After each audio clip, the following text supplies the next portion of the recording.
Okay, we're going to call the meeting to order, and we'll start with the land acknowledgement statement. We acknowledge that the ground on which we live is the traditional territory of Caldwell First Nation, of the Three Fires Confederacy, and the original people of Point Pelee and Pelee Island, and its surrounding lands and waters, and that of the Huron-Wendat and Wyandot peoples. We recognize and respect the First Nations who are stewards of the land and waters of Turtle Island and who have embraced this stewardship since time immemorial.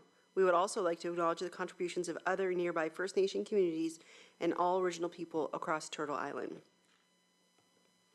We will now have a moment of silent reflection, followed by the playing of our national anthem.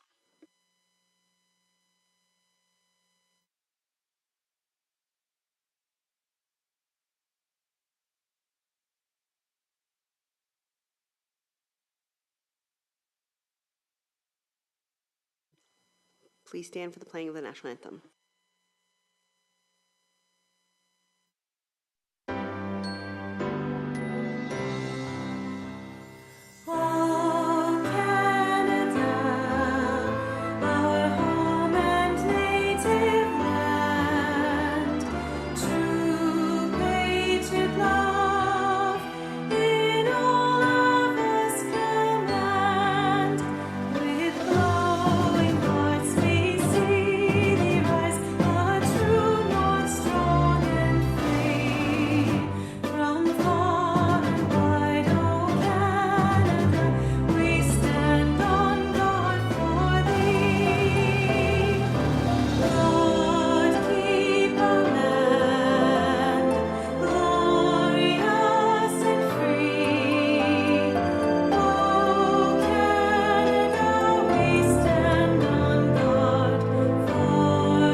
Thank you, Councilor Reno, for the beautiful rendition and getting us on time with the video.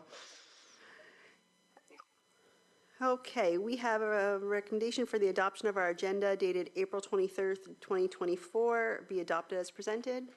Moved by Councilor Riccio Spagnuolo, support by Councilor Burns. All in favor? And that carries. Any disclosures of pecuniary interest? Okay, there being none, if we can get an adoption of the minutes from our regular meeting of council and special meeting of council held April 9th, 2024, be adopted as presented. Councilor Desjardins, Councilor Carrick, all in favor? And that carries. Mayor's comments, just a few. This past weekend we had the LaSalle Spring Fling, which was a huge success at the event center. Many happy and smiling faces were there enjoying the vendors and the entertainment and the food, and even better, the nice, warm, dry inside of a building. So love that event center.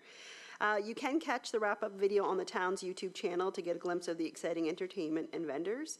And so just a congratulations and a job well done to all of our staff who put that event on. The next events are the summer series of LaSalle Night Markets beginning at the end of May. And you'll get to see some promotions starting this week. So mark your calendars for the last Sunday of the month from May to September. And I believe those are held still here at the Civic Center, right? Except for September. So, and then last, Emergency Preparedness Week is coming up from May 5th through the 11th. So LaSalle Fire Service will be sharing messaging to help residents make a plan, build an emergency kit, and stay informed. Information will be available on the website as well as social media. We had some other great things going on in the community this weekend, so we did want to give a huge congratulations for the team from Play for a Cure for a huge success of their event that was hosted in the town of LaSalle on the weekend. They raised well over $400,000 for cancer research in Windsor-Essex, so congratulations to them, and thank you for hosting it here in the town of LaSalle. And that's all I have for Mayor's comments tonight, so we will move on. We have no public meetings or hearings. We have no presentations or delegations, so we'll go right into our staff reports and correspondence for council's action with item 1, which is the request to remove no parking signs from Huntwick Place cul-de-sac. And we're going to have the manager of roads, Mr. Baggs, present the report, and then we do have delegate. Thank you, Mayor and members of council. The report tonight was developed through a request that came through from the residents of Huntwick to have the existing no parking signage in the Huntwick cul-de-sac specifically removed. It's our understanding that the concerns on Huntwick are based on parking limitations and vehicles that are parking on both sides of Huntwick. I've got a figure as part of the report that shows where the current no parking signs are in the area, and there are 4. There are 2 in the bulb of the cul-de-sac and 2 kind of at the throat. One of the signs is on an existing streetlight pole, which is typical of where we would try to install these signs so that we are limiting how many poles are put in. The no parking in cul-de-sacs is a long-standing bylaw that we have in the town, and the main purpose of it is so that emergency vehicles and maintenance vehicles, such as garbage trucks, snow plows, and fire trucks, obviously, are able to get in and out without having to back up, so they're able to swing right around. The bulb at Huntwick is a fairly large cul-de-sac, and that's at the time that Huntwick was built. That would have been the size that they did build them at. Typically now they are a little bit smaller. However, we feel like it is not something we want to get into where we are removing the parking limitations on one cul-de-sac, and we would like to keep the no parking in all the cul-de-sacs in the town. As I said, it's mainly for access purposes. And I guess with that, if I'm available for any questions and for the delegation to speak. Thank you very much. So we have, I'm sure, is it Marlene or Pete? I'm not sure which one. Pete, if you want to come forward, and you have 5 minutes for your presentation.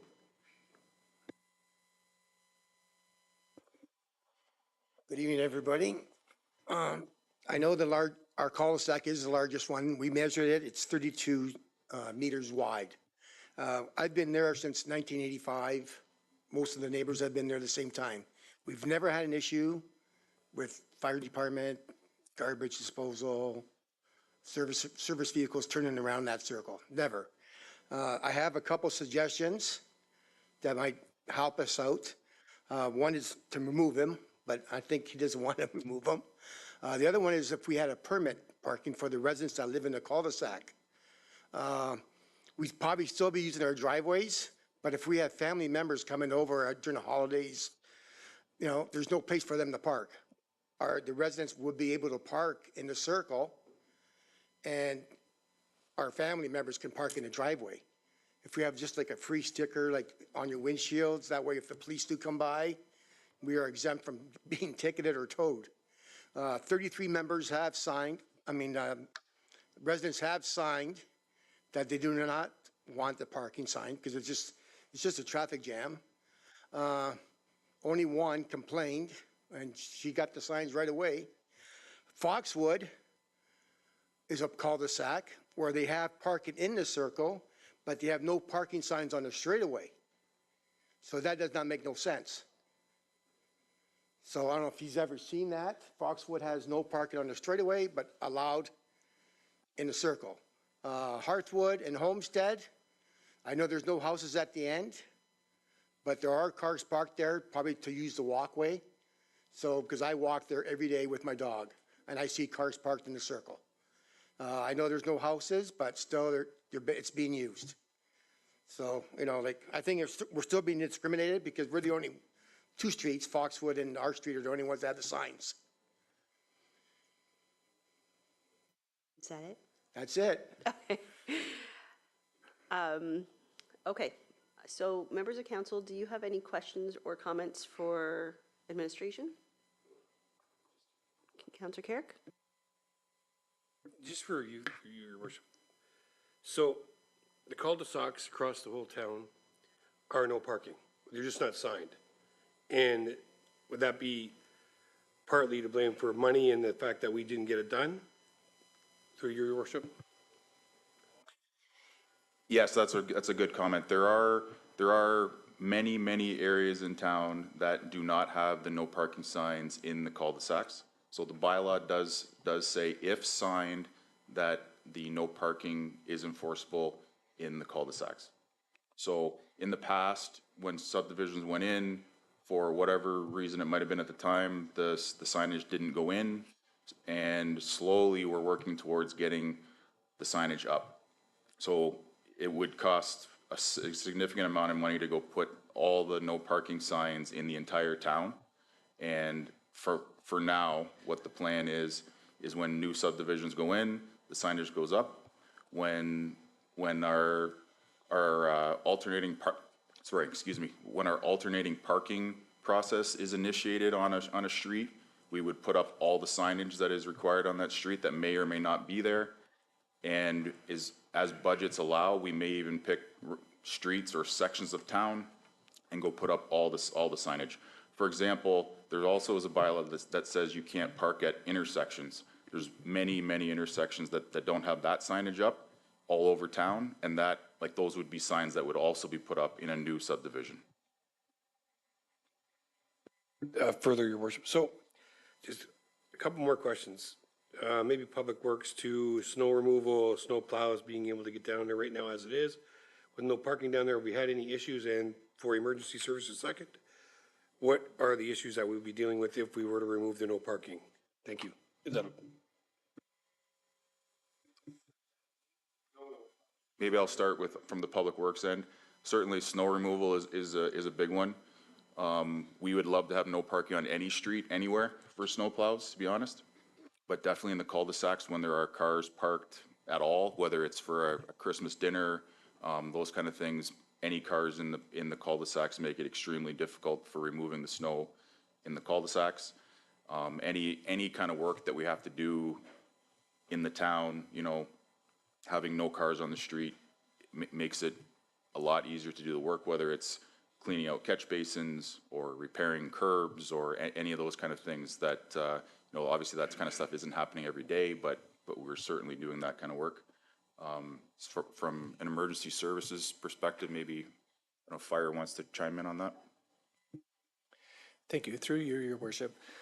Yeah, with respect to the cul-de-sacs and the fire service, as we've heard earlier in the discussion on this topic, cul-de-sacs are built to the building code. And yes, they are of different size, and they're built to the radius of a cul-de-sac is built to the building code that was in place at the time that those streets were developed. The radius of those cul-de-sacs is to allow for the turning radius of maintenance and emergency service vehicles. Can I say that we've been on their street and we've had an issue? No, I can't. However, the backing up of these vehicles is when problems do arise. So, like in a fire truck, if we're trying to maneuver a truck or get a truck in place, and we're trying to do that in a hurry, like we would rely on spotters and stuff to do that safely, but that's when accidents or injuries do occur. That would be our concern. Thank you. So I guess, and I think I touched on this earlier, if you're there and you get a second call and you can't turn around and you're trying to back up, that creates even more of an issue? I'm just asking the question. That is correct. So the longer the cul-de-sac is away from an intersection, the more difficult it is for us to back out of that street. And with our increasing number of calls, we are on what I would call for us a consistent basis, like it's happening probably, 4 or 5 times a week where we're at a residence and we get called from there to another residence. So if we're trying to leave a street in a cul-de-sac or that has a cul-de-sac and we are unable to turn around in there, it's going to delay our response. Councilor Deputy Mayor Capata. Thank you, Worship. Through you, just for facts, I grew up on a street that had a cul-de-sac, and to what this gentleman has spoken to, we did have passes for certain amounts of time. I understand that people want to visit people. I also understand that these folks have come and have asked, they could always just park illegally. And while I'm not suggesting that anybody go out and violate a bylaw, please, I'm not suggesting that. I think that parking passes or parking permits for residents who live on the street, as described by this gentleman, is reasonable. I had one growing up, and it worked okay, to the point that the house that I grew up in had a fire hydrant on the front lawn, and it made living on a cul-de-sac a wonderful experience, but difficult. So I understand what this gentleman has said, and I'd like to explore, and I know that people are worried about what we may or may not do, that the signs aren't up, but if they live there and they're having guests anyway, which I've got to believe, and I don't want you to tell me, sir, please don't admit to breaking the bylaw, but I've got to believe that guests are coming and they may be parking there anyway. At least we could do something. I'm just suggesting, Your Worship, that I find that this gentleman's idea is reasonable, and having grown up on a cul-de-sac, I had one. So I'm in favor of this gentleman's idea, Your Worship. Just hold on one second. I have to go through council questions first. Councilor Rennell. Two things. First of all, I would support Deputy Mayor Akpata's request for a report to see exactly what that would look like and what it would look like on different streets and things like that. Because, I mean, as soon as you do it for one, I would imagine it would have to go town-wide. So I would like to see our professionals give their opinion on that, as well as look at best practices in other municipalities. So I would support your motion if you choose to make one. But I just wanted to make one comment about your presentation. I have a number of good friends on Argus Street.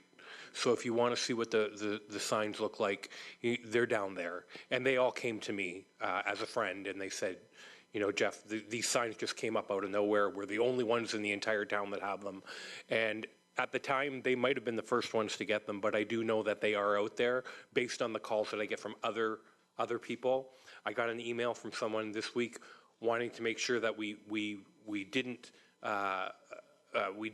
allow parking in cul-de-sacs. So, I mean, it's different opinions one way or the other, but it really does come down to the emergency services and the best practices in other municipalities. So I would be interested in looking at something like that. But I just wanted you to know it is not a slight against you or the people on your street. There are other streets that I'm well aware of that have the signs that have had to adjust their lives as well. Thank you. Councilor Burns. Speaking against any motion other than what we have in front of us, when I look at this cul-de-sac, there's 8 homes there. 8 homes to me equates to 16 cars. If I allow you a permit to park your 2 cars in each driveway, there's not enough room. There's only 15 other homes there. So I don't know where you're going to put 16 cars in front of a driveway that probably has one sitting out there at the current time. And that difference from some of the other cul-de-sacs. One cul-de-sac out there has only 3 houses on it. So there's a big difference between 8 and 3. And God forbid that anything happens at 12:50 and we can't get there. Whether it's an ambulance, whether it's a police officer or a fire truck. And they're not easy. I've driven a commercial truck. They're not easy to turn around. So I will not be supporting removal of these signs in this particular case. So I thought I would let you know now, and those are the reasons. Thank you. Councilor Regis-Spagnolo. Thank you, through you. I am interested to see the report that Deputy Mayor brought forward. The only concern I do have is I'd like to hear the report also from, I'm appreciative of Chief Thiessen's explanation. That's what concerns me is if there was an emergency personnel or our Public Works Department and they can't get through, that is concerning to me. Because I know there are other areas in the town that do have the no parking signs up. I don't want to set a precedence either. That's the other thing too, because if we allow it with your street with, you know, the parking permits in the cars, then who knows if we're going to get other people to come forward as well. But I will support Deputy Mayor's recommendation, just to see what that recommendation will be, and then we'll make a decision at that time. yeah. Yes, if he does. Okay. Any other questions or comments? Go ahead. So I guess at the end of it all, I'm just trying to figure this out in my head. If we allow permits, there's still parking there anyways with a permit. So it defeats the purpose of being able to keep it clear. That's the only concern I have, and again, I'll be supporting the recommendation as well. Thank you. Thank you. I think that was my question too, is, we could give them permits, but at the end of the day, they would have to go knocking on doors to get the cars to be moved if they needed to make that turn. So I'm not sure if the permit part would work. However, I've seen the photos you've submitted, and I've seen what issue this has created down the road and how we've created a bottleneck down the road. Now, people can't safely get down your road. I know you've talked about some of your own vehicles being hit due to space, as well as other types of cube vans and vehicles not being able to fit down because of the parking on both sides. And I did have this conversation with you where I said, I almost feel like it's a one or the other, unfortunately, with most of our streets in the municipality, where we're going to have to look at either you can't park in the cul-de-sac or you can't park on one side of the road so that vehicles can get safely in and out. And I don't know which option's best. I will never agree with Mr. Biggs in putting no parking on streets, because I realize that, especially in the town of LaSalle, it's not realistic. Too many homes have, 2+ vehicles, maybe 4 vehicles, and we're starting to see the ADUs, don't need the units, added, which is additional vehicles being parked on the road for people to live in those. So I do have a concern with parking and where these vehicles are going, so I don't want to see us being this aggressive, no parking across the municipality, because we're creating a bigger issue. So I don't know how to rectify the current situation that we have. I don't know how we enforce the situation we currently have. And I've been on a ride with our snowplow drivers, and I fully understand their frustration in those months when those storms are coming and they cannot safely get down streets. And I'm glad they don't attempt to, but then I also get those emails from the residents saying, why wasn't my street done? And then we have to say, well, because we couldn't safely get down there. The vehicles are blocking us. So I think we're going to have to do something. I don't know if it's the cul-de-sac or if it's one side of the road, no parking. Either way, it's going to change across the municipality. We just have to figure out which option's the best, and I personally don't know what it is. So I will leave it to council. I don't know if you have more questions regarding this. If you want to report what direction you want to go into, please feel free. Let me know.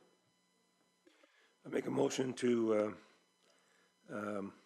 go with the recommendation by not removing signs.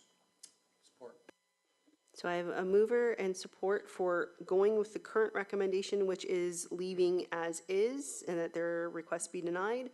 I will call the question unless there's any other conversation before I do. All in favor? Opposed? Okay, that was defeated. So, Deputy Mayor? Thank you, Worship. Through you, what I'd like to do is I'd like to do this properly.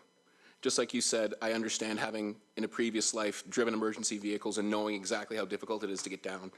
Is it not possible, and I'm going to look to the clerk for some wording here, is it possible that we could ask Public Works, as my friend has said, to examine what they do in other municipalities, as far as cul-de-sacs go, alternative parking, and access parking, as you said, Your Worship, on different sides of the street so that vehicles can get down, so that residents can get down, so that their vehicles are not hit. And then, of course, if that becomes an impossibility, then I guess we have what we already have in place. But I guess then my motion would be, I'd like our administration to inquire into cul-de-sac parking in other municipalities. I'd also like them to explore alternative side parking. And again, from an automobile standard with a standard size vehicle, not a little Fiat 500, but maybe a Ford F-150 width, to see if our vehicles can get down and make the appropriate turns so that we can do it safely. I understand what the residents have asked for. I want everybody to be safe, but I also understand that they can just park there right now, and if it's not enforced, our fire trucks still can't make the turn. So we want to do it safely, appropriately, and not have these folks go back and have to violate a bylaw that we've set.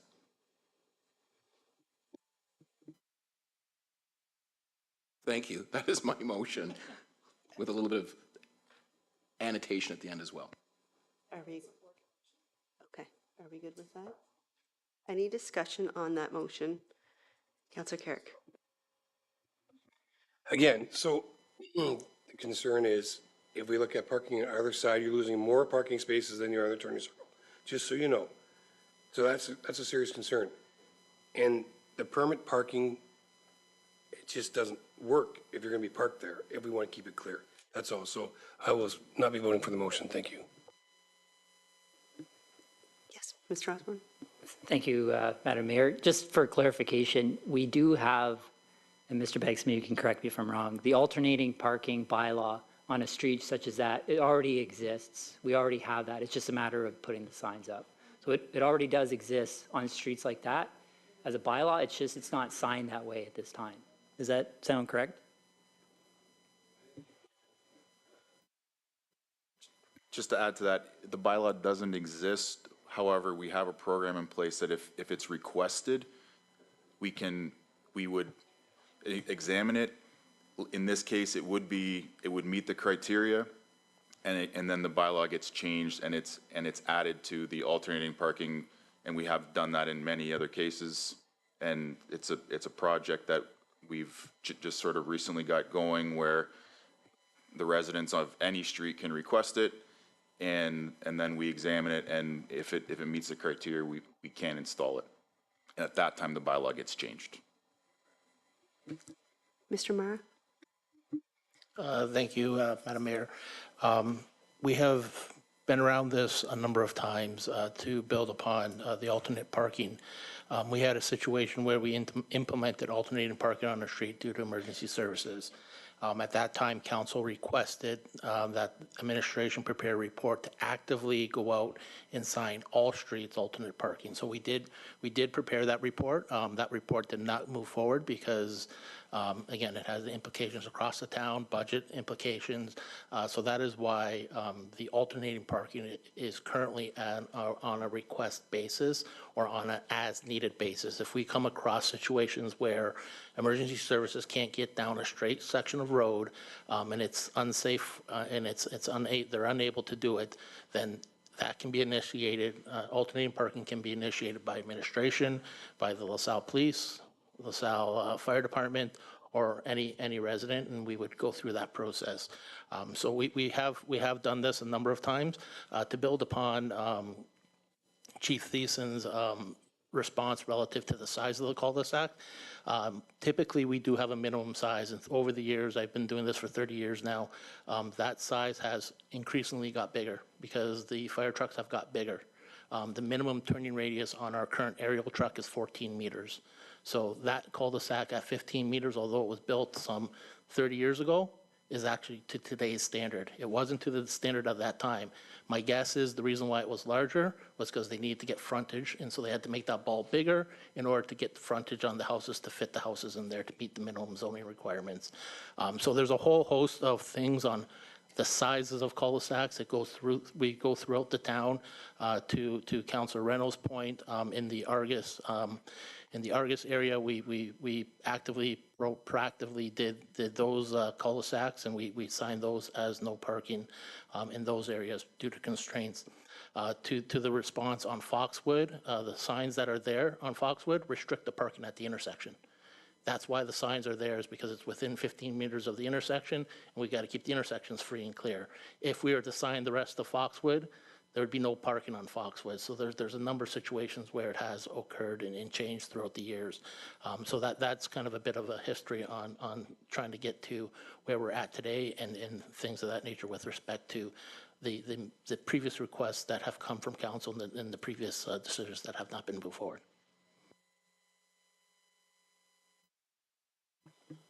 Okay.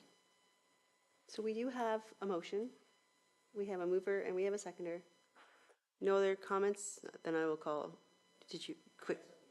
Real quick, go ahead. Another idea that I had, I didn't mention, is where the parking signs are at. If we move them up one or two houses towards the cul-de-sac on the east and west sides, because it's still part of the straightaway. And if you move them up, that'll start the circle right there. And that gives you 4 spots That would help a little bit. Because where the signs start, it's right at the beginning of, like, still on the straightaway. Mr. Beggs?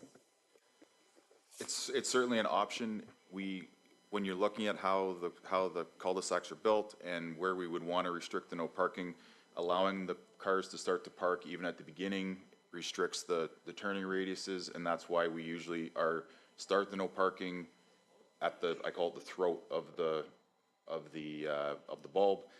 In addition, trying not to put a stanchion in everybody's front yard, we often will use the existing streetlight poles.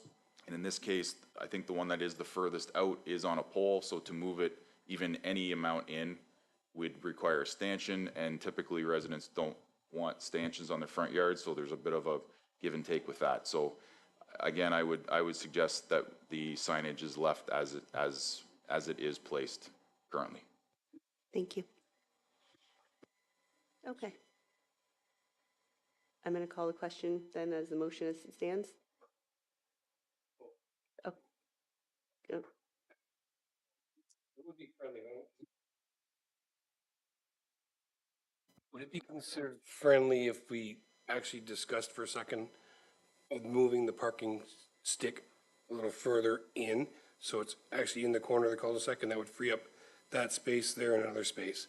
And that, if that would be acceptable. I don't know if that's friendly. I don't think, That is friendly, Your Worship, because it would be nice if we could take a look at it before we make it, before, and have the professionals come back to us with what the options are. That would be friendly, Mr. Carrick. can I just add one more thing? Because I know in front of my place, there's no parking at all, because it's the bus stop. And I get that, but because we would just go inside maybe 15 feet right on the start of the cul-de-sac, that would free up the spaces like the gentleman had said. And even on the other side, you could probably move it just a hair inside, so that would still kind of protect 90% of what we're trying to protect, as opposed to getting rid of the bylaw altogether. That is friendly, Your Worship. I understand Mr. Carrick's intent, and I concur with that.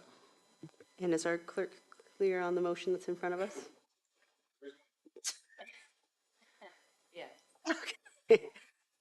With that, I will call the question. All in favor? Opposed? And it carries. Thank you very much for joining us. We will, I guess, follow up when the next report comes. Thank you. Item 2, Chavez Drain, request for minor improvement, partial drain enclosure, and appointment of our engineer. We have our drainage superintendent, Mr. McMillan. Good evening, Mayor and members of council. This report is regarding a minor improvement request that the town received under section 78.5 of the Drainage Act. The request details an enclosure of a portion of the Chavez Drain across neighboring properties that have a single owner. And the properties are located north of Golfview between Matchett and Malden. So just north of the golf property there, Essex Golf. Because this is a minor improvement project, all costs for the proposed project would be borne by the property owner. IRCA has been notified of the request and the proposed appointment of Rude Engineering for the project. And administration is recommending the appointment of Rude Engineering for this minor improvement project. Thank you very much. Members of council, questions, comments? Nope. All right.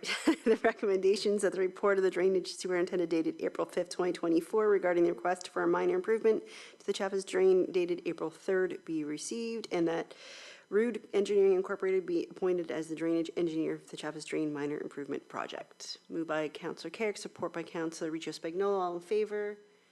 That carries. Item 3, DeSanto Drain termination of project. We will go back to our drainage superintendent, Mr. McMillan. So this report is just a little bit of housekeeping to formalize the closure of this project. So back in 2021, the town received a Section 4 petition from a resident on Malden Road to create an existing water course to formalize it and pass a bylaw to create a municipal drain. R.C. Spencer and Associates was appointed the engineer for that project in April of 2021.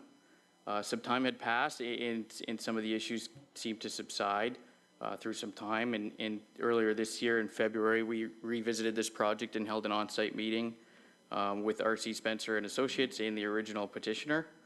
After some discussion in review of what's involved in what his petition had requested, he's expressed his intent to withdraw the petition. So at this point, there's no need to create an engineer's report for this project. And we are recommending that we accept the withdrawal of this petition and repeal of the bylaw that appointed R.C. Spencer and Associates. Thank you. Council questions? I have one question. So just so I understand, this person brought forward the petition, and had we went through with the work, who would have actually paid for that work? Because I see we are absorbing the cost of the engineer's report to date. So if this had went forward, who would have been responsible for the costs? If the project moved forward, it would be assessed as with any other drainage project to the property owners in the drainage area, the watershed of the drain, which for this particular instance would be approximately 4 or 5 property owners. But those costs are much larger. Those are to actually perform a project and create a report. The costs incurred to date are minimal, and they only include the engineer's cost for a preliminary review of the petition and the on-site meeting. So it's common practice for projects like this that don't move forward, that the municipality absorb the cost. Thank you. Councillor Burns? So this would have been added into the Shepu drain. Wouldn't it be all the property owners in the Shepu drain sharing this cost with him? No, so I think there might be just some confusion between the two. The first report was regarding the Chappas drain. This one is separate. This is down on Malden, kind of in the River Canard area, 9,000 block of Malden, and it would have became its own municipal drain. And then we treat it just as we do the Chappas. However, we never reached that point, and we're recommending just to kind of withdraw. Thank you for clarification. Any other questions? Okay. Recommendations that the report of the drainage superintendent dated April 5th, 2024 regarding the Santal Drain petition be received, and that council accept the withdrawal of the petition and repeal bylaw 8559 appointing the drainage engineer. Moved by Councillor Reno, support by Councillor Desjardins. All in favor? That carries. Item 4, sale of part lot 22, concession 1 to the owners of 7770 Matchett Road, and we will go to our legal counsel, Mr. Didalt. Good evening, Mayor Malash, members of council.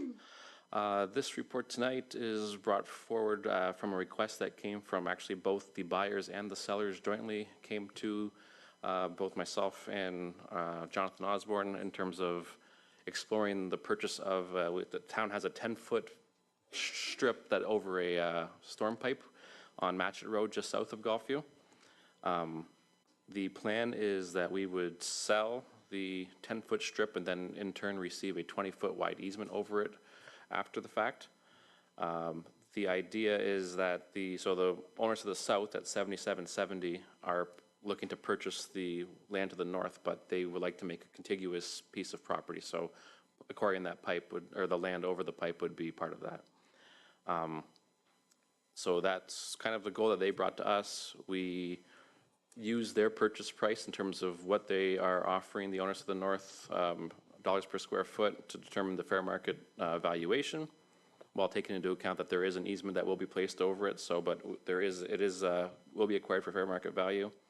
The easement will allow for driveway crossing or other landscaping like we will usually have in our easements. Obviously no house would be placed on there or a pool or something like that that would interfere with the pipe below ground.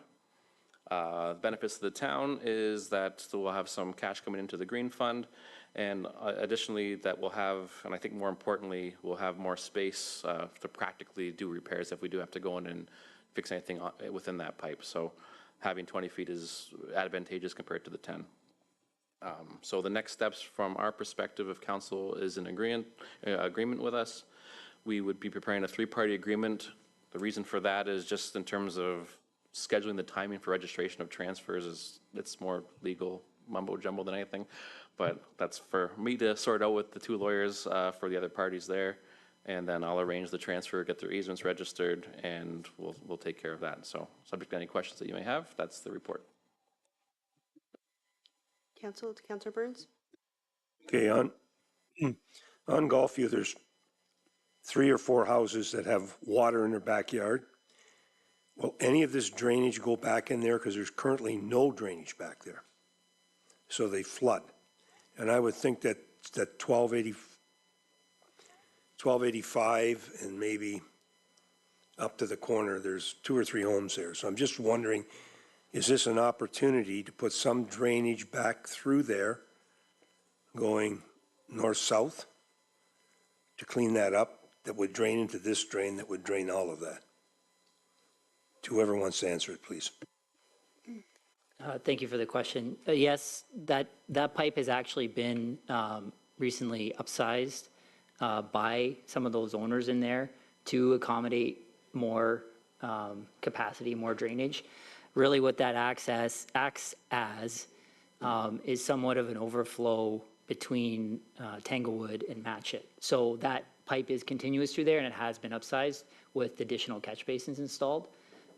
This section here, which we had at 10 feet, was really the only section that was 10 feet, and now we can get that little extra width to work on it. But we're hoping, yes, that some of those drainage improvements have been made, and that they will help with the drainage issue in there. There are a few houses, I'll note, as you go north, kind of on the back of Tanglewood, that aren't quite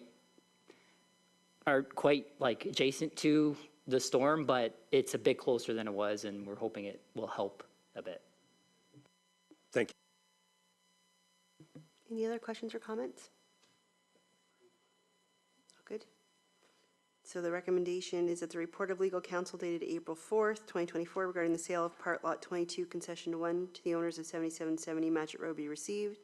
That council authorizes the sale of part of lot 22 and concession 1 immediately to the north of the 777 Matchett Road, subject to the buyer entering into a memorandum of understanding with the town to the satisfaction of the town's legal counsel, and further that the mayor and clerk be authorized to execute any and all documents that may be necessary to complete this transaction for the above noted land. Moved by Councilor Carrick, support by Councilor Burns. All in favor? That carries. Item 5, policy updates for media relations, social media, municipal digital signs, and lobby screens advertising. Our Director of Strategy and Engagement, Ms. Hadre. Thank you. Good evening, Mayor Meloche and Council. So we do have a few policies here that needed to be updated. I was intending to go through each one individually and take any questions and maybe make a recommendation at the end of each one, if that's okay. Okay. So we'll start with the media relations policy. So this was in consultation with Mayor Crystal Meloche. The change that's being recommended is that the mayor be designated as the official spokesperson on behalf of all members of council. So in this scenario, all media inquiries made to any member of council should be directed back to the mayor for an official comment. The mayor, at her discretion, may choose to designate another member of council to respond to a media inquiry. This change will ensure that all information being shared with the media is current and relevant. Department heads and the corporate communication and promotions officer will remain as official spokespersons for the town as they provide information based on their professional opinions and professional knowledge. Are there any questions on this policy? Councilor Carrick? Sorry, clarification. I guess the concern is, and I think the mayor's a spokesperson for the town always.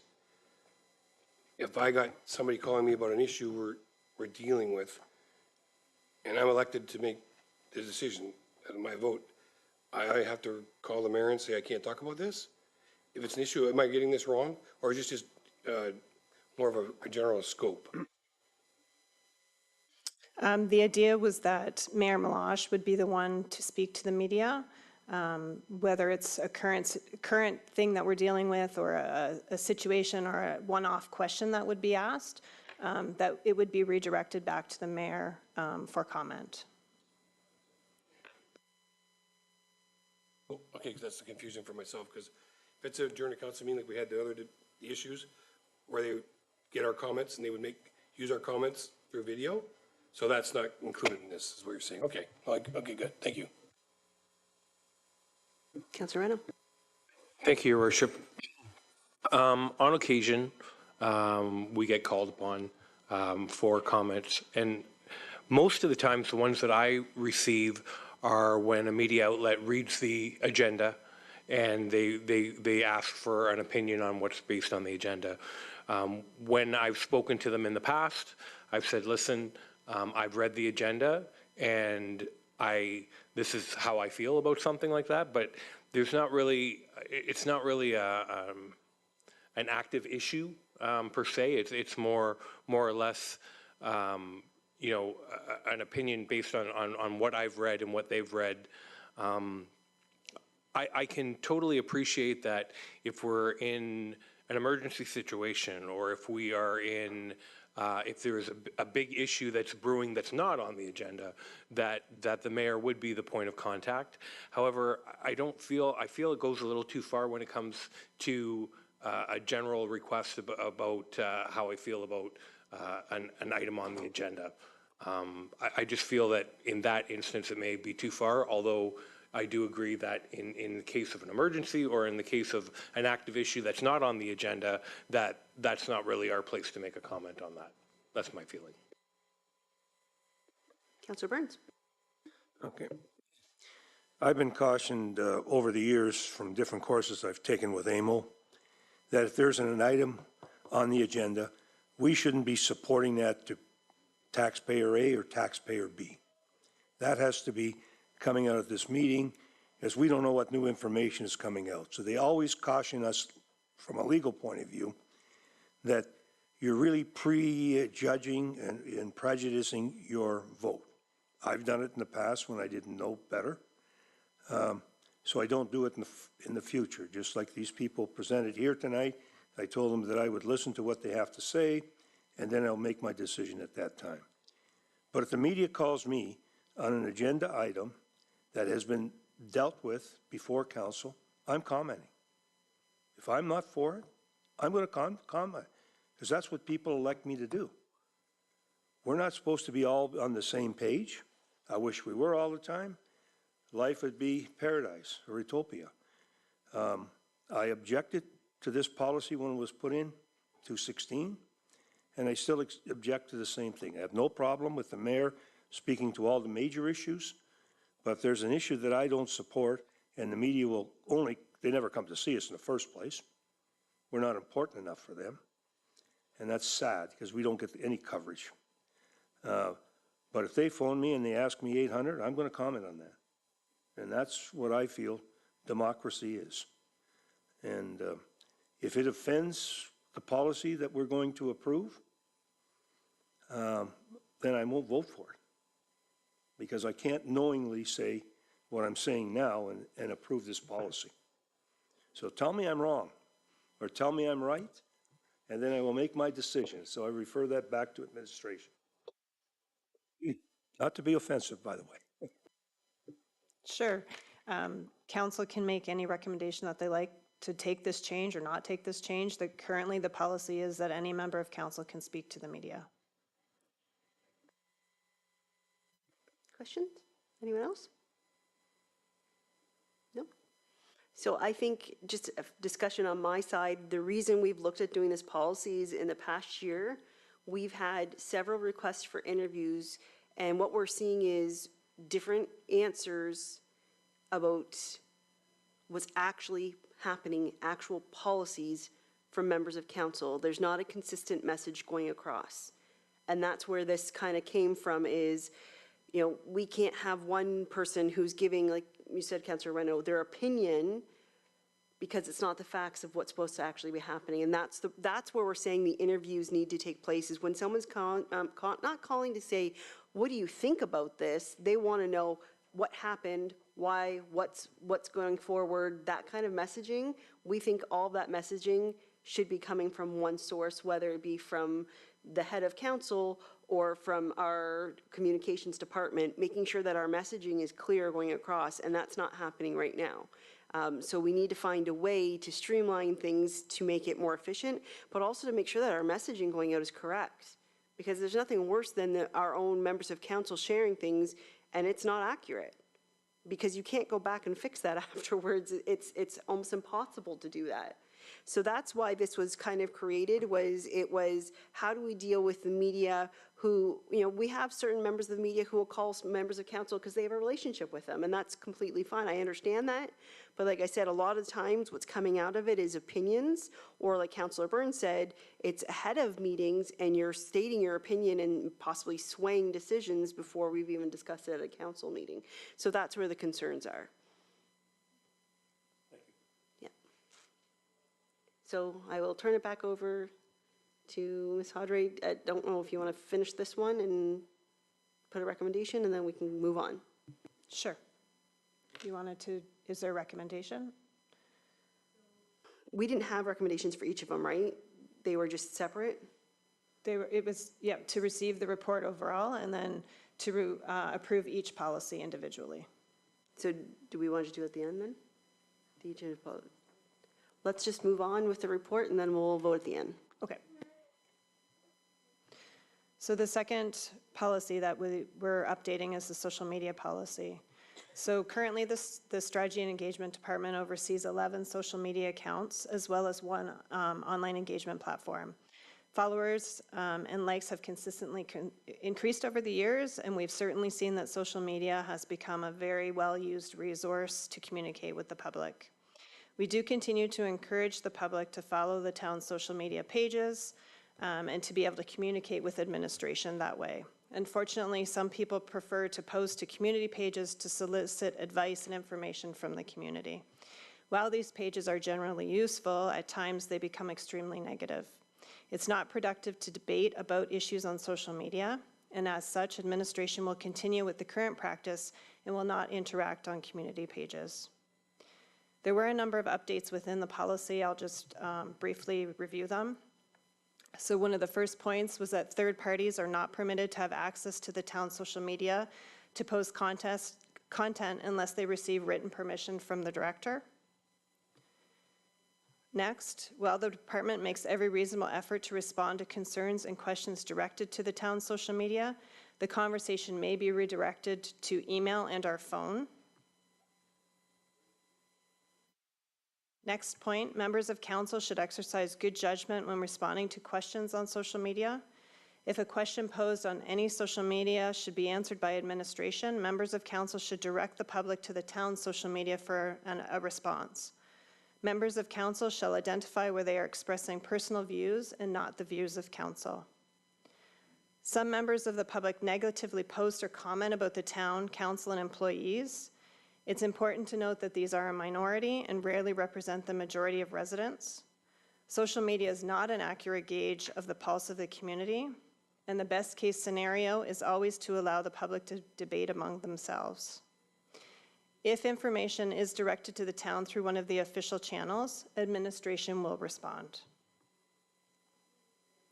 Another point that we corrected or updated, members of council should not post or comment on the town's social media. These pages are used to share information on behalf of the town. Members of council may be subject to action for violation of this policy or may be subject to investigation by the Integrity Commissioner. We have seen an increase in investigations throughout Ontario. Next point, the town is not able to control comments posted on third-party social media sites and does not monitor or comment on these sites. Should the department become aware of a post or comment that negatively affects the public's perception of the town or employees or members of council, the department may contact the page owner to request removal of the content. Should an employee or a member of council participate on a third-party social media page, they're doing so in a personal capacity and not in an official capacity on behalf of the town. The department may choose to turn off comments at any post at any time. In the event of an emergency, all regularly scheduled posts may be paused. Official messaging about the emergency will be posted on the town's social media. In times of emergency, the messages from the town's accounts must be shared rather than creating individual posts to ensure that identical information is always conveyed to the public. Sharing posts from the town's account will also maintain our messaging as we do, and at some points we do update previous posts, and if those are shared, then all those posts are updated at the same time. We've also added in information respecting, that the town promotes respect in the workplace and is committed to providing a safe and positive experience with all internal and external contacts. And it's expected that all interactions be courteous, professional, considerate, and respectful. And we have and will continue to remove inappropriate comment if it is posted. We do get requests to promote community events. So we have outlined in the policy how we will share that information based on being tagged on posts or receiving information from a third-party event. And something new that we're going to start is we're going to launch a page on PlaySpeak, which is our engagement platform, that will provide information to the public to address information. In most cases, this page will be linked back to official information that's on the town's page, and we will not be allowing comments on that page. It will be purely for information and education purposes. And that is all for the social media policy. If there are any questions. Councilor Rena? I have a couple, just considering the last part about PlaySpeak. I know we've had good luck with PlaySpeak being an engagement tool. I'm just curious why we would put something on an engagement tool that we don't allow engagement to when we have a static web page that could put information out that doesn't take comments. It just seems to me backwards. It just seems to me that the static information should be going to the web page. Do you feel that? Do you feel that they're not using the web page, or do you feel that there's something magical about PlaySpeak in this particular? I'm just curious where that idea is coming from. Sure, thank you for the question. It was just to give a space so that we could list all different types of information on one page that would then provide that historical view for somebody, that it's all there, for them to be able to see it, and then they can link back to our website. It was another reason for us to use PlaySpeak and to get people comfortable with finding information on PlaySpeak as well. We did talk about just doing a web page on the website to share information like that as well. So we can do it either way. Thank you. I mean, just in general, something that's been very successful, I think, for your department would be the special projects page. When I go to the special projects page, somebody asked me a question about the transient marina this week. And somebody said, well, I read on the news that it's a no-go, it's never going to happen, and this is why.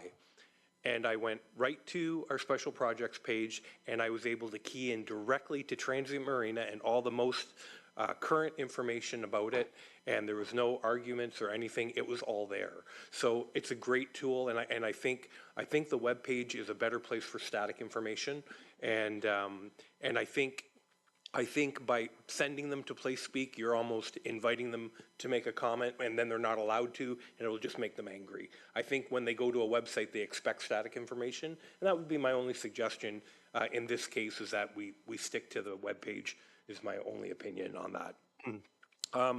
The other thing I wanted to mention, and this is something I've been guilty of, is by mistake making a comment on the town page. Sometimes when you get buried in 20 or 30 different feeds that are out there, you make the mistake. And I'm just concerned about writing something into a policy that then the ombudsman has a reason to act on. So I would just suggest that in a case like that, if a council member made a mistake, and I've honestly made that mistake before, that administration give us the courtesy to ask us to remove the post, which has happened in the past as well. And I have no problem removing it because I just literally didn't realize I wasn't on somebody else's page. So that's the only thing I would ask for an addition in there, is that you give council, for a case like that, a chance to remove it. If we don't remove it, or if we choose not to remove it, I totally believe that the ombudsman should be involved in that this should go further. But I do believe that we should just have some kind of fail-safe in case a mistake happens. Thank you. It's my understanding, though, that the ombudsman is only initiated by administration or council. It's not, we'd have to initiate a complaint if there was one. Oh. That is correct. The only time it would be the integrity commissioner would get involved is on a complaint basis, but that could also be initiated by a member of the public. Just want to put that out there. So just to clarify, like if we were to change the wording saying, administration give us a chance to, fix it, they absolutely probably will. I mean, they would never go right to the integrity commissioner, but you have to have an understanding that a member of the public could, and we can't stop that. I understand that. I would just like the courtesy to be in the policy. Yeah. Thank you. Councillor Carrick? So I like the policy. I'm not a big social media guy, but there's a lot of good sections in here. I just wanted, again, clarification, so I don't put myself in a jackpot down the road. So we're dealt with an issue, and I will, again, talk about the one that we had where, say the budget, for example. Budget's already passed or whatever, and some didn't support it, some did support it, but it was after the fact, and you make your comments after the fact. That's not in violation. If I'm going before and superseding anything in the public or the media before we actually have the meeting, then that's the issue, right? And I agree with the mayor, and I always said this about every mayor I've worked with or been under, the mayor is the head of the town. The mayor needs to lead the charge, and everything needs to flow through the mayor. So, but my personal opinion, if I'm talking to somebody personally and I'm not going to the media, then that's my personal opinion. But if I'm going to the media, then that's an issue. Thank you. Councillor Richo Spignola? Thank you, through you. So as I'm reading through the policies, I do agree with the majority of all of this. I'm not a social media person when it comes to certain platforms out there. I am when it comes to my own, but not the community ones. So I have a question. You had mentioned that when we do post something like an opinion of ours, would we use, not that I go on that page, but would we use our own personal name, or would we use like Anita Richo Spignola, town councillor? Which one, just so then we want to make sure we're not giving the opinion of a councillor as opposed to just a resident of the town? So that's one of the questions that I have. Thank you for the question. We would prefer that you use your own personal account, but I think as a counselor, you're always a counselor, whether it says counselor or not. So the community knows that you're a counselor. So probably in those scenarios, your best case would be to let them know that you're responding from your own personal opinion and not on behalf of council. Just to follow up. So yeah, I agree with these policies. I think it's really important that, yes, we can express our personal views, but to be consistent with our messaging, I think is very important, because if I post something and another member posts something and it's not consistent, then it puts trouble into our area as well. And I think this is very important. So thank you for the report. Any other questions or comments? I think that this, of all of our policies, probably the one that's the most important, because the consistent messaging is really key, and that's what we've struggled with the past few months. But the even bigger problem is about, like you said, courteous and respectful, and we aren't getting that treatment, and it's not fair to our staff to have to read some of those comments that are directed towards them when they're simply doing their job, and it's becoming worse and worse on some of those platforms. And what we've also noticed is they get very upset when members of council maybe, but more so even the municipality, don't respond to them on these community pages, and that's not our official pages for us to make our comments and to post our information. And I've seen a comment once posted that while maybe police should chime in and give their opinion. No, that's not where they're supposed to do that. That's not how it works. We need our residents to know the proper resources to get the correct information, because unfortunately a lot of people believe what's posted on social media is true, and don't go to the actual resource, and they ask questions about our municipality, our bylaws, and you see people chime in with their answers and they're not right. So we need to encourage our residents to go to the proper tools to get the right resources and to get the right answers. So I completely agree with this policy. Next one. So the municipal digital signs and lobby screens policy. The outdoor digital signs are located at the LaSalle Civic Center and at the Vollmer Complex. Lobby screens are located at the LaSalle Civic Center, the Vollmer Complex, and the Event Center. So the policy has been amended to include all digital signs and lobby screens at all town and LaSalle facilities. These are mainly used to share information with the community for municipal messaging about services, programs, and events. The department also accepts requests from other government agencies and nonprofit organizations to display information about upcoming community events. So there's just a few changes we had in this policy. So the town is not liable for power outages or other acts beyond its control. Messages that contain certain information will not be permitted to be shown, such as material that is protected by copyright, messages advocating consumption of alcohol, tobacco, marijuana, or drugs, messages advocating the participation in gambling or games of chance, and material that may violate an individual's privacy. In the past, we did allow paid advertising available on the Vollmer Complex sign. That never really came to fruition. And based on the amount of information that we have to share now, we would like to remove that from the policy to not allow that anymore, so that the signs are really used just for our information. So those are the changes to that policy. Any questions or comments on that one? Councillor Reno? I just want to thank you. I mean, I think you're absolutely right that there's probably no more room or time for commercial messages. That ship has sailed, and there's just way too much information that we're trying to get out in that consistent message. And I think those tools are valuable to us right now. So I agree with this particular part of the policy 100%. Thank you. Okay. Any other questions or comments? Is that it for your presentation? One more? Just the advertisements policy. So this one will be quick. So this was an old policy that we had in the database that dictated who we could place advertisements with. And based on the needs now of what, legislation has of when stuff needs to be timed, to be printed, based on the lack of resources that we have to print stuff in the media, we recommend that this policy be rescinded, and we just allow each department to continue with the responsibility to post wherever it makes sense for them to post, and strategy and engagement will provide assistance in that process if needed. Questions, comments? None? Would you like me to go through each of these separately for approval?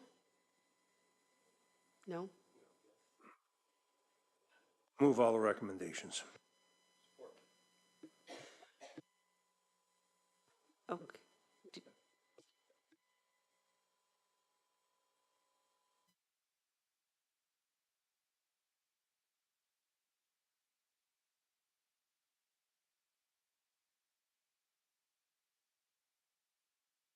So we're going to separate because Councillor Reno would like to vote on them individually? Okay? Okay. So.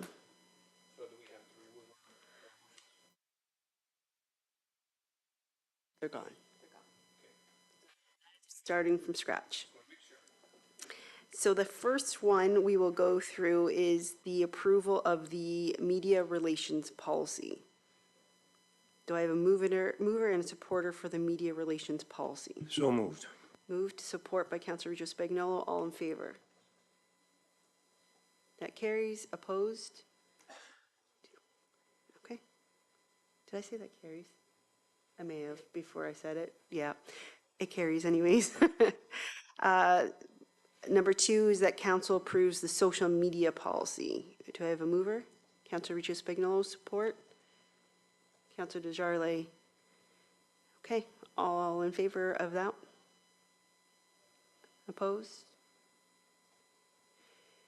And finally, that the municipal digital signs and lobby screens policy be approved. Moved by Councillor Burns, support by Councillor Reno, all in favor. And the last one is that council rescinds the advertising policy. Councillor Kerr, Councillor Regis Spagnolo, all in favor. That carries.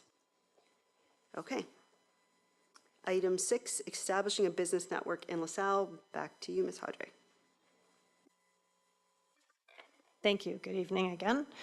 So with the introduction of the economic development under the strategy and engagement portfolio, one of the first areas of focus that we looked at was to engage the business community and to encourage business-to-business collaboration. So we did contract the services of Mellon Murray Consulting to assess the opportunity to establish a business network in LaSalle. This included research of comparable business networks, the development of an introductory discussion paper, workshops, and recommendations on next steps. The final report was attached to this report on the council agenda. So on October 17th, a business workshop was held at the Event Center. There were 28 representatives in attendance from the business community to take part. Those in attendance were very engaged in the process and provided valuable feedback and insights for the report. Following that, on November 6th, the workshop, similar workshop was held involving LaSalle Council and members of the LaSalle senior leadership team. Overall, the discussions at both workshops were very similar. The consensus was to look at the establishment of a Chamber of Commerce that would be beneficial for both the business community and the town. There was discussion about the Chamber of Commerce being the first step with a long-term goal of eventually maybe establishing a business improvement area. So the benefits of considering a Chamber of Commerce versus a business improvement area is that it allows for voluntary membership. It can include businesses within the entire municipality, and a business or an employee would be eligible to join. There was a discussion amongst the group of having representation from our 3 main commercial areas as part of the board of directors. There are some options with the Chamber of Commerce as well, from establishing a new and separate Chamber of Commerce for the town, establishing a shared service agreement where a LaSalle Chamber of Commerce would contract the administrative support from another local chamber, or support from a neighboring chamber to include LaSalle in its mandate. So the next steps that we would like to take would be to contact the business community to gauge their interest in supporting the Chamber of Commerce idea, to identify champions of the project who would take the lead role in the establishment, growth, and maintenance of the organization. It is important to note that we will assist in the establishment of the chamber and would become a member, but the board of directors need to be made up of the business community. This project would only move forward if we do have sufficient interest from the business community. If there are any questions, I'd be happy to answer them. Councillor Reno? Thank you. My question just goes down to the financial implications. I realize that we don't know until we try. And I do believe this is something we've been looking for, and we've been looking for that camaraderie amongst business owners for quite some time, probably the 10 years that I've been here for sure. But I'm just wondering, have you had any idea, like knowing that costs like marketing and letters and things could get up there, do we have any idea of what these early stages could cost the municipality? Is it a 5,000, 10,000, 200,000? What are your expectations? At this point, we don't have an answer to that because there are 3 different options that we can look at to support the Chamber of Commerce. There are grants available to start something like a Chamber of Commerce through the province and FedDev. So we would look at that opportunity. And we do have some money in Strat Plan that we would be willing to put towards starting something to get them going, to get the chamber going, but at some point it would have to operate on its own. Follow up, and before we get to that point, obviously we will have more meetings and more decisions to be made. Okay, thank you. Absolutely, we would bring it back to council. Councillor Carrick? Thank you. So I asked for this quite a while ago, and thank you very much for this. And I think it's important that we at least continue to explore it, because the comments and perhaps the networking that can be done in the sharing and business promoting business. And if we can help with that, I think we should do that. At least the onus is on us to at least provide moving forward with that. Thank you. Councillor Burns? I'll make the same comments I made with council discussing it. There's 28 people came out to a meeting. I couldn't tell you one of them. And I don't know why that information, if it's a public meeting that you had with somebody, isn't known to all members of council. Just to judge, before I vote on anything, the real interest in the community to do this. So at some point, I don't know if we're, if that's privileged information or not privileged information. But in order, in my mind, to be open and transmitting, everybody sitting at this table should know who those people are. If they want it, are they serious? And it has to be run by them and funded by them, in my mind. Not against it, I think it's a great idea, but if it's not run by them and funded by them, it'll fail like past ones. So those are my comments to it. We've had it before, business improvement areas, didn't work, because we gave all the money to improve the businesses area. They have to realize that when they go into this, there's a cost to them and their business. And I don't know how well that's been explained by the people who ever met with them. So that's my only concern about it, other than going forward. And again, very little cost to the taxpayers because it's their best interest that we're trying to promote, not my best interest at 1470 Gulfview. So that's the comments that I would have going forward on it. So at some point, those names have to come out, so hopefully they do. Thank you.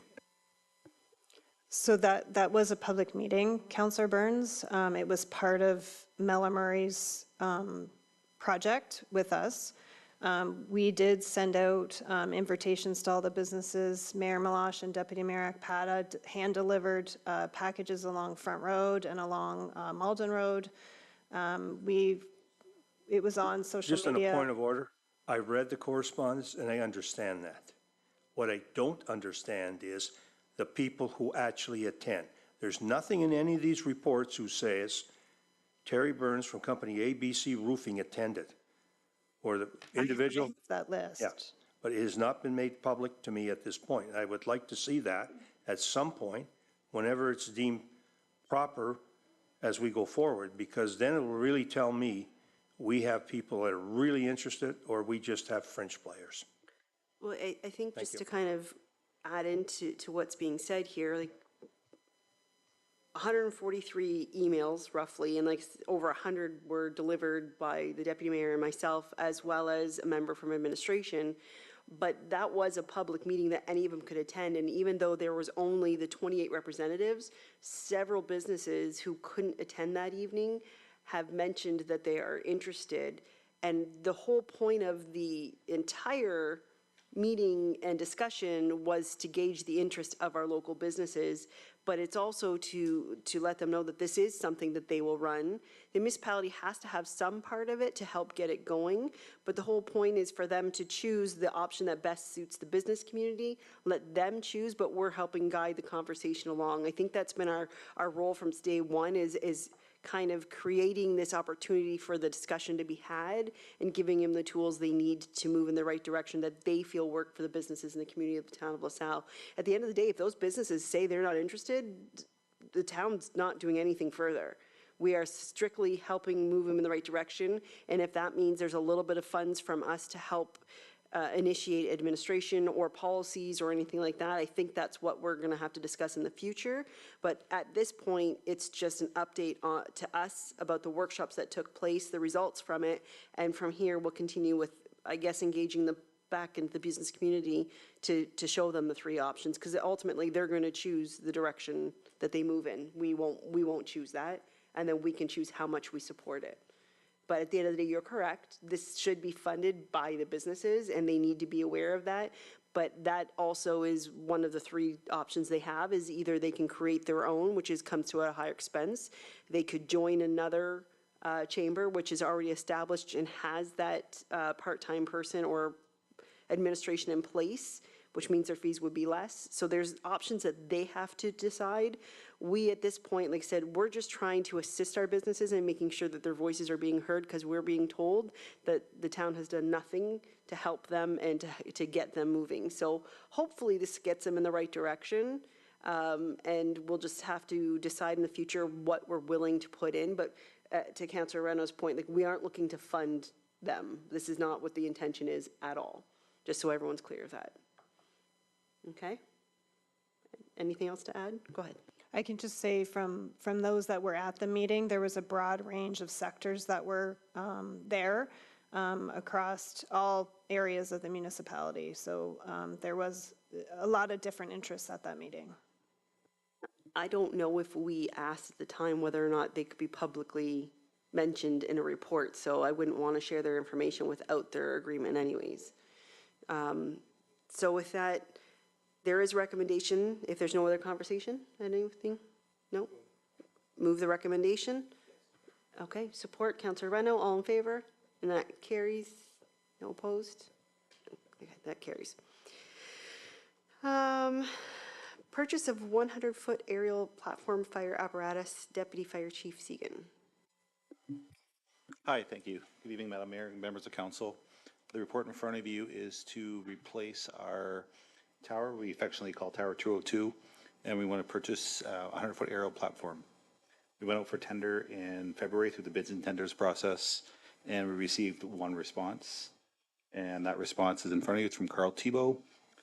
I'd like to mention we've had 2 other vehicles from them, and they provide excellent service, so we are happy with the proposal that they set out to build a new truck. So we are looking for support tonight to execute the agreement between us and Carl Thibault to purchase this vehicle. The timeline for delivery after the order is placed right now is 4th quarter 2026. So we do have to order it sooner than later, as our tower is due to be put out of service at the beginning of 2027. It's coming to its end of service life. And I'm available for any questions. Questions or comments? Question? I just want to confirm, this was already forwarded in the capital budget that we just approved 4 months ago. So thank you for bringing that to our attention. Councillor Burns. Obviously, we have a used ladder truck. Are they willing to take that in on trade, and if so, at what value? Or is it up to us to dispose of it? Thank you for your question, through you, Madam Mayor. We will explore that later as we get closer to the end of that timeline. It's kind of hard to buy something 2.5 years out or look at getting rid of it yet. We have to time that appropriately.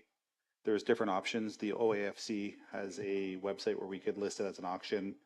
We could potentially look at sending it to a northern community, because I know there's some interest in that as well. And there's also other avenues with brokers and different avenues of buying used fire vehicles. So we're hoping to recover some cost. To tell you the value of that, I could not even begin to estimate that this time. Yeah, and just a final comment. So that'll take some of the roughly $600,000 difference, whatever the figure is. We would hope so. Yeah, We'd hope to get okay. something for Thank it you. versus giving it away. Thank you. Councillor Carrick. So is that a 40-year guarantee, 50-year guarantee for the truck, for that kind of money? And secondly, I know we had a good hand in developing what goes on the fire truck. Do we have the same input on this one? Do we meet our particular services? Thank you for your question. Yes, we put a committee together to kind of build kind of our wants and needs for this vehicle. Not a lot of wants, mostly just needs. And then we put that through the bids and tenders process. And this is the company that said, yes, we can build what you request.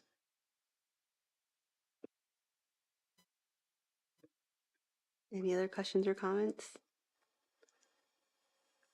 Is it normal not to receive any other quotes? It is pretty, yeah. Fantastic. Yeah, all right. Well, with that, the recommendations before everyone, moved by Councilor Desjardins, support by Councilor Regis-Spagnolo, all in favor? That carries. Consent agenda, there are 4 different items. Is there anything anyone wants to pull out and speak to? If not, we will approve them all together. No? So the recommendation is that items 1 through 4 on the consent agenda for April 23rd, 2024 be received. Moved by Councilor Reno, support by Deputy Mayor Capata, all in favor? And that carries. Committee matters, we have just the Essex County Council highlights for April 3rd, 2024. So the recommendation is that these be received. Any questions on them? No? So if I can get a mover? Mover by Councilor Riccio Spagnolo, support by Councilor Carrick. All in favor? That carries. Any questions or statements by council members? Councilor Reno. Thank you, Your Worship. Earlier this evening in a meeting, we learned that there will be a small funding requirement on behalf of the town for the Sean Kelly Animal Superpowers made with Lego bricks. Might be the last time I ever say that. I understand we have multiple options to cover that cost, and that could include the festival and event reserve, could also include the tax stabilization reserve, but I'm not really a financial person to know how much should come from each reserve. I would really appreciate a report from administration guiding us on how the proportions, the proper proportions to keep our festivals and events safe and prosperous, but at the same time protecting our waterfront reserve. Then I should add one last thing. I'm not in a hurry for that report. I would actually appreciate if we waited until we heard about the grant, the employment grant. If we could wait and then create the report after we know the final numbers. Thank you.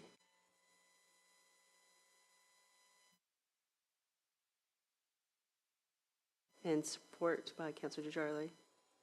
Seconder. All in favor? Do you need that too?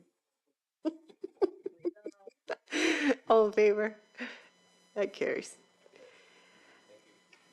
Any other questions or statements? Deputy Mayor. Thank you, Worship. It's an easy one.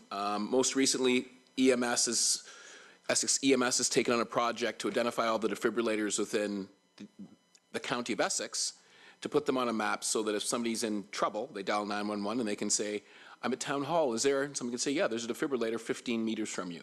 So what I'm going to ask is, as we start to do this, those in our municipality that have defibrillators, if they could contact Essex EMS, everything that we can do to improve heart health and keep people safer in our community is something we relish. And I know that we would hope that they would check the defibrillator themselves yearly, which means looking at the pads, making sure the pads haven't expired, making sure the batteries are good. But I think EMS has got an outstanding app and links on the EMS website to inform members of the public and business community that have AEDs or automatic defibrillators in their facilities to make sure that they give them to EMS so they can be placed on their new mapping solutions so that we can keep the residents of the town of LaSalle safe as possible. Thank you, Your Worship. Councilor Carrick and then Councilor. So we're dealing with this at work as well. So I guess the only question I have is, and I'm sure it's covered, but when we're closed and no one's there, there's no access to it. So would that be even on there, or would that be mentioned? As opposed to, like, if they show up here and there's nobody here to let them in to get one, then they wouldn't be able to get access to it. That's just a question, because we're dealing with that at work, and we have one, but we're a little leery as opposed to, because if nobody's there to let them in to get it, that could create an issue. So through Your Worship, my employer has given the close times for the buildings where the defibrillators are to EMS. So I can't speak to what EMS is asking, but that was a concern from my employer as well. So we said which buildings are open, which are closed, and we gave them that information. Councilor Reno? First, to that point, I would imagine that if someone needs a defibrillator, they're not calling up and saying, where in town do I drive to get to one? It's just going to be a question of, I'm here, is there one near me? But my question is, in the messaging that the county is sending out, are they looking for private as well? Like, do they want to know who has them in their residences, or do they strictly want commercial entities? Answering that question, Your Worship, it's beyond my scope. I'll leave that to the chief of EMS. If somebody has a defibrillator in their home, please let us know, but I don't want to mislead anyone. That did not come up at the discussion.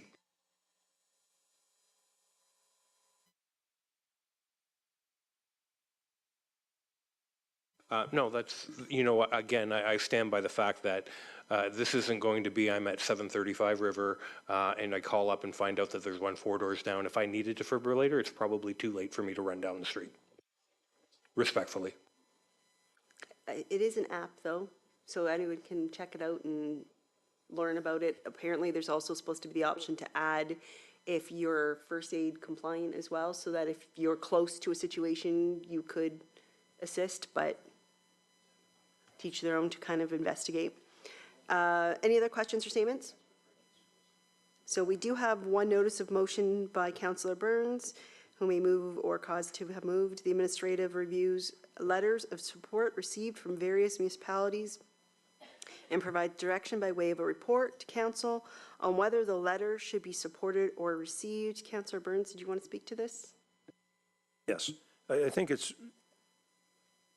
I don't think we need a report, but if it's important to police, if it's important to the Accessibility Committee or Parks and Rec, and one of these motions is there, it would be, I think, a great benefit to us, who are not as adverse as they are, to support this.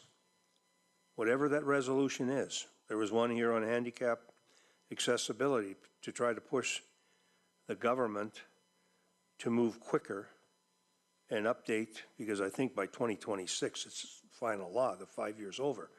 And yet, we just received it tonight. So it would be nice from the department head that's handling whichever resolution, yes, we concur, or no, we don't. Just as simple as that.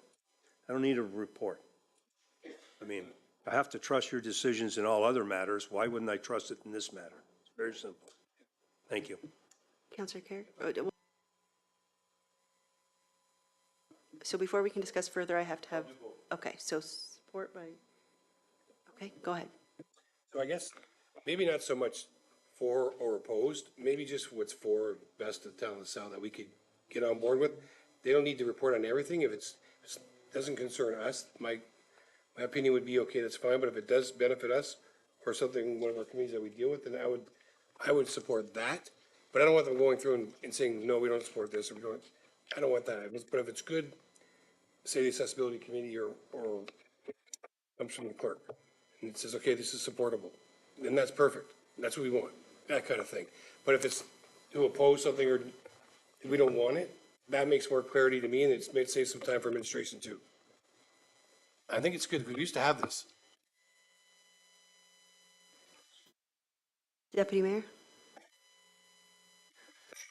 Thank you, Your Worship. I'm just looking at the town of Shelburne's resolution. Be it resolved, the council of the town of Shelburne encourage all levels of government to eradicate all forms of racism, especially Islamophobia and anti-Semitism. I don't believe I need a member of the distinguished administration to tell me that racism is bad, and that we should stop it. I've got to believe that I, as a political animal, have some political insight into some of the things that are good and some of the things that are bad, and I have on occasion taken things out to discuss at this level and also the county level. I trust our administration, and I truly believe, as I've gotten to know them over the time I've been here, that I don't believe that this is the area that I want to see any of these people putting their time into. I don't need to be told that racism is bad. I don't need to be told anti-Semitism and Islamophobia is bad. It's bad. Let them work on the things that are directly affecting the municipality, and let us do the political stuff that represents how we feel within our municipality. I think as the pressures increase, as we look at the growth that we're doing, these folks are going to have a number of things on their plate. And I understand why. I think that most of these memorandums or things that come have a political nature. And I believe that if it's not something that we should support, we remove it. But we still have the ability, as Her Worship demonstrated at the beginning, to take something out, discuss it, and seek input, as opposed to having input placed on our administration. So I understand Mr. Burns' why, but I'm not in favor of this motion. Any other comments? Yes, one final comment. With all due respect to the deputy mayor, I'm not asking for a lot here. I'm asking yes or no. It's simple. There's one in here about downloading to municipalities. It's two.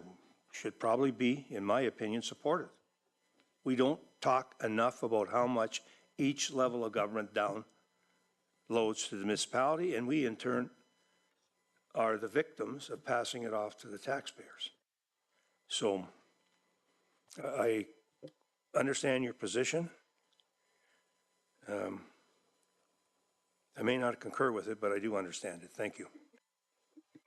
Thank you. I appreciate that. I think I do agree with Deputy Mayor Capata, though, is I feel like most of the stuff on the consent agenda are very political in nature and really are our responsibility to investigate and give our thought and ask for anything from administration to support it if needed. Like Deputy Mayor said, like there's several times, especially at the county, I'll pull out items and speak to them, and if I have a question, administration's able to address it at that time because they're usually well versed in the subject that they could give a quick little opinion on whether or not it's something we should support. I think if we're going to look at a different direction, we have to realize one thing. At this point in time, all of these pieces of communication do not go to each department head. So we would have to then change the procedures we currently do. We would have to have the clerk then distribute each item to the proper department to be sure that they have them before they get placed on the agenda. And that's not something we currently do. So it's up to you. We have a motion. I'll call the question if there's no other comments on this item. Okay, so we have a mover and a seconder asking that administration give a yay or nay on each of the consent items when presented. All in favor of that? Opposed? And that is defeated. Okay. Anything else? Expect calls from me. Thank you. That they can. They can expect those calls, and that's okay. Okay. No reporting of a closed session tonight. We do have 4 bylaws that are going to be given a first, second, and third reading and finally passed. It's bylaw 8872, a bylaw to amend zoning bylaw number 8600, the town's comprehensive zoning bylaws amended. 8876, a bylaw to authorize an agreement with His Majesty the King in the right of the province of Ontario as represented by the Minister of Transportation related to funding provided under the dedicated gas tax funds for public transportation program. 8877 to adopt tax rates and to further provide for penalty and interest in default of payment therefore for the year 2024, and 8878 a bylaw to authorize the sale of part of Grand Boulevard Plan 731 Sandwich West, aka Gladys Boulevard, now designated as Part 2 on 12R 29675 of LaSalle. Do I have? Don't shake your head. Councillor Carrick and Councillor Burns, all in favor? That carries. And finally, we have our confirmatory bylaw, bylaw 8879, be given a first, second, and third reading and finally passed. Councillor Reno, support by Councillor Desjardins, all in favor. That carries. Schedule of meetings are listed below. Thank you for joining us in person, but they left, and online. Have a good night.